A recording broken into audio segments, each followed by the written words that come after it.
السلام علیکم ناظرین، ڈرامہ سیریل جان ساتھ کی آنے والی ایپیسوڈ بہت ہی زیادہ زبردست ہونے والی ہے۔ آنے والی ایپیسوڈ میں آپ دیکھیں گے کہ فرح نوشیروان کی زندگی سے جانے والی ہے، کیونکہ فرح نے بہت جھوٹ بول دیے نوشیروان سے اور بہت بے وقوف بنا لیا نوشیروان، جس نے فرح کے ماضی کے بارے میں ساری معلومات نکلوا لی ہیں، پھر وہ اسے چھوڑ کر کہاں گئی تھی اور اس کی شادی کس سے ہوئی تھی۔ فرح جس نے نوشیروان کو ایک دفعہ پھر سے بے وقوف سمجھنے کی غلطی کی ہے۔ فرح کو تو یہی لگ رہا تھا کہ وہ نوشیروان کو جو کہے گی وہ اس کی باتوں پر آنکھیں بند کر کے یقین کر لے گا، لیکن فرح یہ بھول گئی تھی اب نوشیروان وہ پہلے جیسا نوشیروان نہیں رہا جس کو اس کی ہر بات پر یقین آ جاتا تھا۔ نوشیروان فرح کو سرپرائز دینے والا ہے، وہ فرح کو کال کرتا ہے اور کہتا ہے کہ آج ہم ڈنر ساتھ کریں گے۔ فرح جو کہ بہت زیادہ خوش ہوتی ہے کہ آخرکار نوشیروان کو اس کی محبت کا یقین آ ہی گیا۔ پہلے وہ اس کے لیے پھولوں والا بکے لے کے آیا اور اب وہ کہہ رہا ہے کہ ہم کھانا ساتھ کھائیں گے۔ لگتا ہے نوشیروان ایک دفعہ پھر سے اس کے جال میں پھنس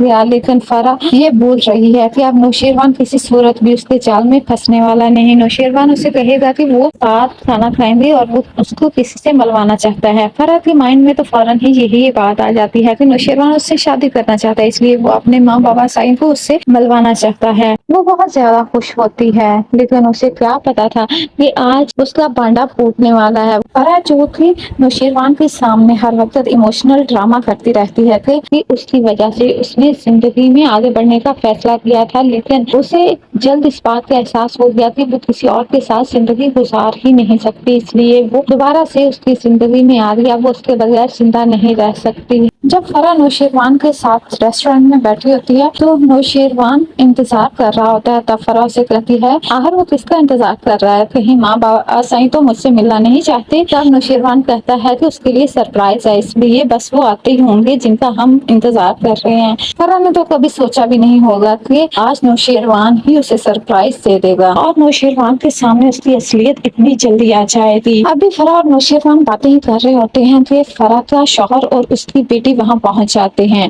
فرح کی بیٹی اپنی ماں کو دیکھ کر تو اپنی ماں کے گلے لگنے کے لیے بھاگتی ہے، لیکن فرح اسے جھٹک دیتی ہے اور کہتی ہے کہ وہ اس لڑکی کو نہیں جانتی اور وہ اسے ماما کیوں کہہ رہی ہے اسے سمجھ نہیں آ رہا۔ لیکن نوشیروان جو اسے کہہ دے گا کہ فرح اب مزید جھوٹ بولنا بند کر دو، یہ تمہاری ہی بیٹی ہے جسے تم چھوڑ کر ادھر آ گئی ہو۔ اگلے ہی دن میں آپ دیکھیں گے کہ اما سائیں جو دعا کو کال کرتی ہیں اور اس کا حال پوچھتی ہیں اور ساتھ میں یہ پوچھتی ہے ابھی بھی نوشیروان فرح سے ملتا ہے، تب دعا جو کہ خاموش ہو جاتی ہے، اس کے پاس کہنے کے لیے کچھ نہیں ہوتا۔